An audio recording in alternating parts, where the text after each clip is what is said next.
Hi, welcome back to the farm. My name is Roz, also known as Passion Flower, and you'll find me here each week talking about my farming and creative life. It is super windy outside today. It is absolutely blowing a gale, and the last couple of nights it's been so windy. It sounded like waves crashing over the house. It's been really, really bad. Um, so I can hear everything kind of moving and shaking and rubbing up against the shed. So it's a little bit interesting here today. Before the weather turned to this weird, crazy wind, there were a couple of really beautiful sunny days. And I spent one of those days making a new paddock for the sheep. Now, I talked about trying to find some temporary kind of fencing and maybe doing something not permanent, to sort of get them into this area near the shed garden to eat down the grass in there and to give their paddock a rest so that I was able to rotate them a little bit. So I'd bought some of the same galvanized wire that I had used for their original paddock. And once I started to roll that out, it became quite clear that it was going to be hard to make that a temporary thing. I mean, it can still be temporary. I'm watching Hurley. He's just feasting outside the window now. I'll have to actually turn the camera around and show you the view that I can get of them.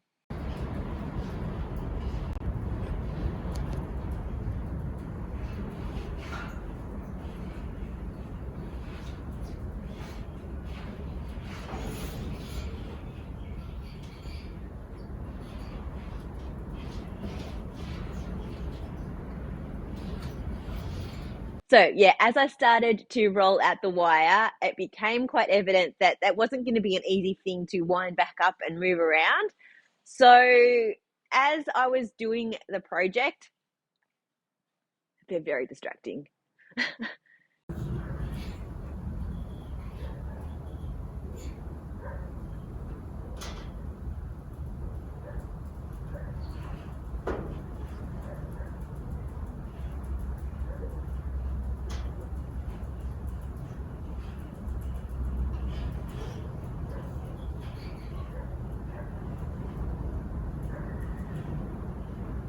So as I was making the fence, it was becoming more evident in my mind that this was something that was probably going to be a bit more permanent. And also that there's quite a lot of grass out there. So it's actually going to take them a little while to eat through it, and it'll give the other paddock quite a bit of time to recover. So I ended up buying 50 meters of the wire, and it was enough to stretch from the gate I've got down in the corner along the existing fence line, and then I used pickets to bring it up towards the shed. So it is blocking off the trees and the tanks and the pump so they can't get into that.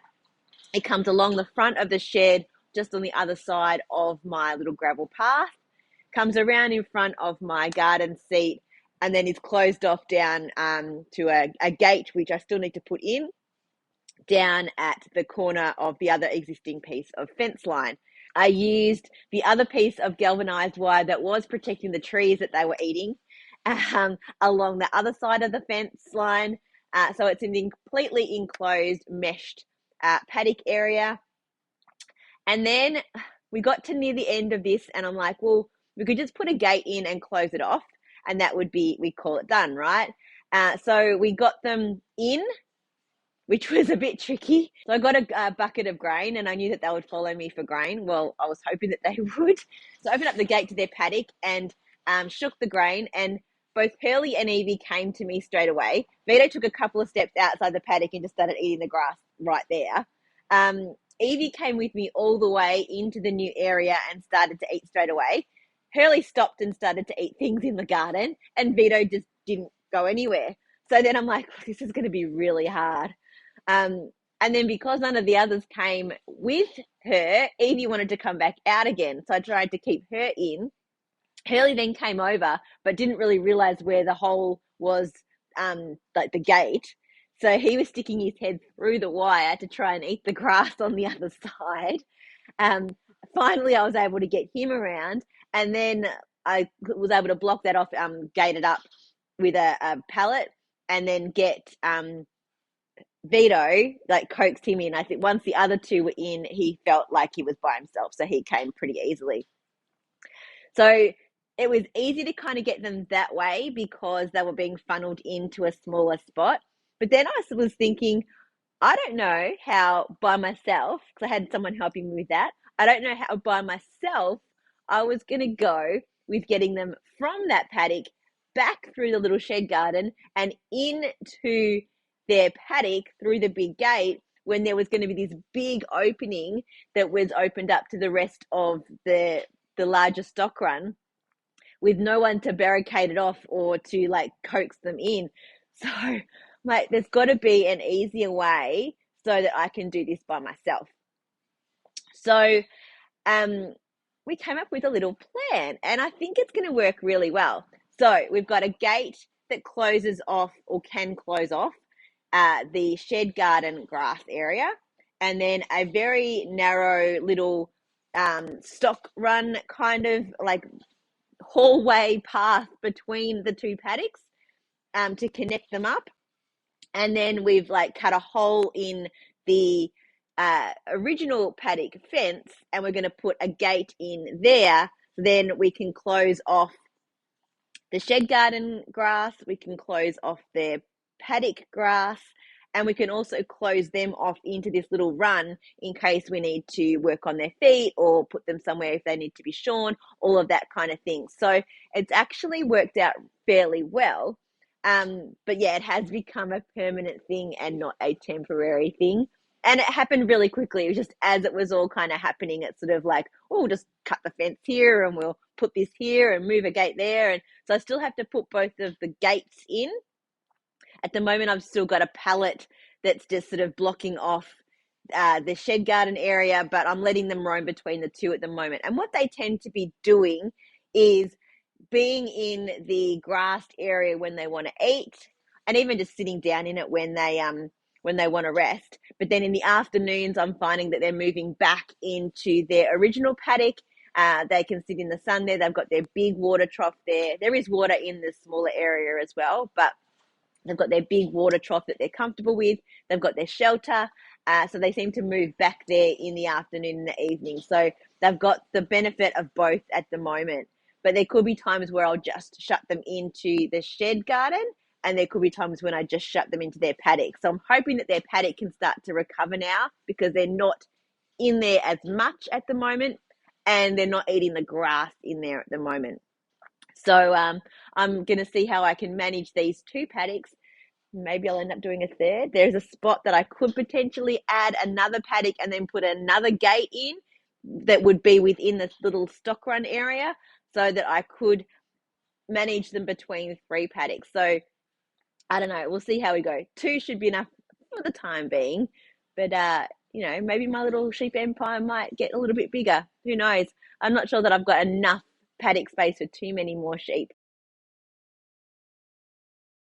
Something a little bit exciting that happened business-wise this week. Probably not super exciting, but it was a big time saver for me, so I'm pretty excited about it, is that my sister was able to help me to get a template done for my sock class, little sock templates, done on the Cricut. So it can now draw and cut out a whole sheet of 12 little sock templates in a couple of minutes, and which is something that was taking me about half an hour to do. So huge time saver, and it's a job that was not a super fun thing to be able to do. So now I have these easy to do templates that just take a few minutes on the Cricut, and I think that turned out really, really well. I have another sock class coming up in a couple of weeks, so I was getting ready for that. And then there is another one scheduled for September as well. I think that will then probably be it until next year. Well, as you can see, I am wearing my Douglas cardigan. It's all done. The sleeves have come to a really great length. I really love how I ended up doing the sleeves.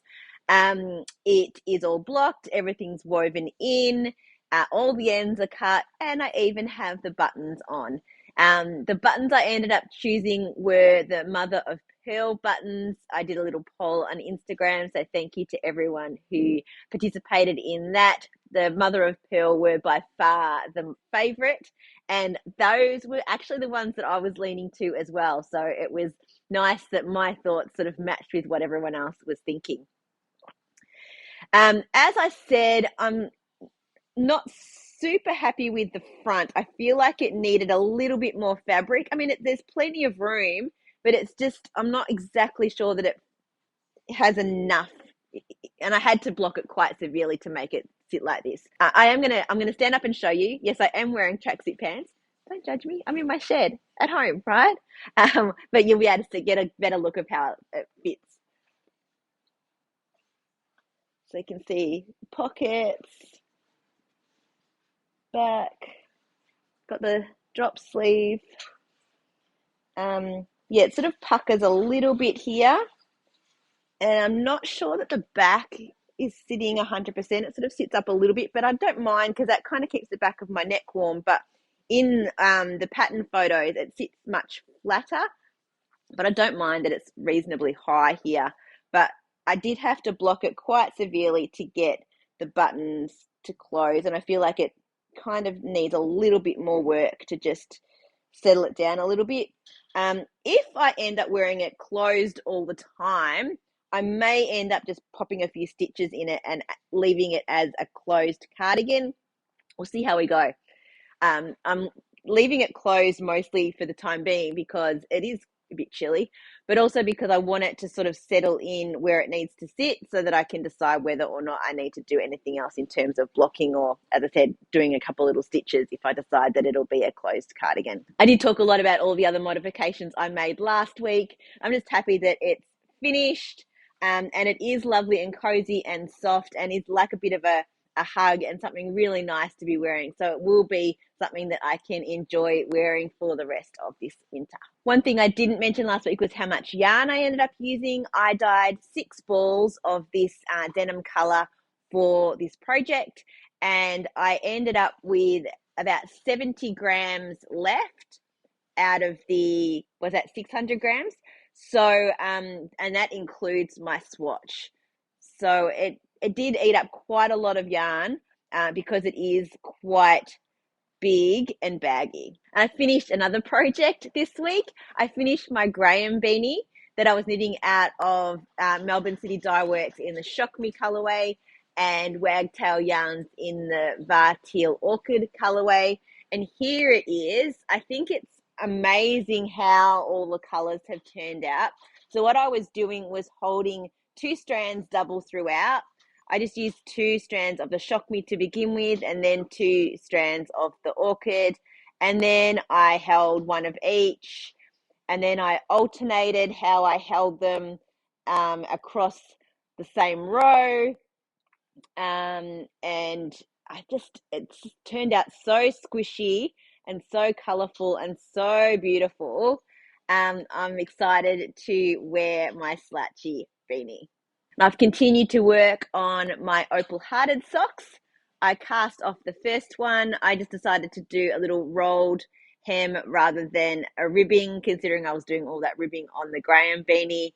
So it's sort of my standard sort of length that I do for most of my socks.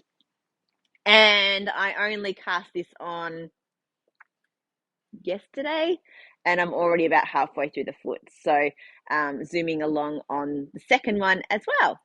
And I've picked up a project that had a bit of a snooze while I was working on the Douglas, and that's the Painting Honeycomb shawl that I'm doing out of the Drover tweed, and my hand spun in the coloured woolen fibre company kaleidoscope box that I spun a few years ago. And here it is. Here it's getting quite big. The rows are taking quite a long time now. You can see my marker. That was where I showed you last time, and I've picked it up and I've done maybe half a repeat this week since I've finished my other projects. Really loving this. It's going to be quite big and still quite slow. It sort of feels like it's getting to like a blanket at this point. So I'm in no rush to finish this. It's fairly mindless once you sort of establish your pattern at the start. So it's a good project to sort of have bubbling along in the background. I am now thinking about my next big project, a jumper, cardigan, maybe a shawl. So I've been doing quite a little bit of searching around on Ravelry at the moment, thinking about different options, maybe thinking about some sort of spring, summer kind of things. I haven't knit a lot of summer tops. I've only got those 2 yellow brick rodeos that I made. And I've got nothing that's in between season. I've got all these long sleeve DK jumpers, and I've got nothing that's sort of mid-length sleeve, lighter weight yarn, that kind of thing. So that's where my brain is at the moment. In terms of the projects that I'm looking at, I'm going through just looking at Ravelry, getting some ideas, looking at the projects that I've had in my queue for a little while, looking at the projects that I already have the patterns for. And I think I'll probably do that for a few more days, maybe a week or so, and think about what I might like to make, and then look at the yarn and see what matches up. Probably I'll have to end up buying something, or go back to my yarn here in the shed and maybe dye myself up a batch of something from one of my own bases. We'll see, which is always fun. I do like knitting with my own yarn as well. Well, that's it for another week. Thanks for spending some time with me. If you're enjoying these videos, please give me a thumbs up and subscribe to my channel. I look forward to seeing you next week on the farm. Bye.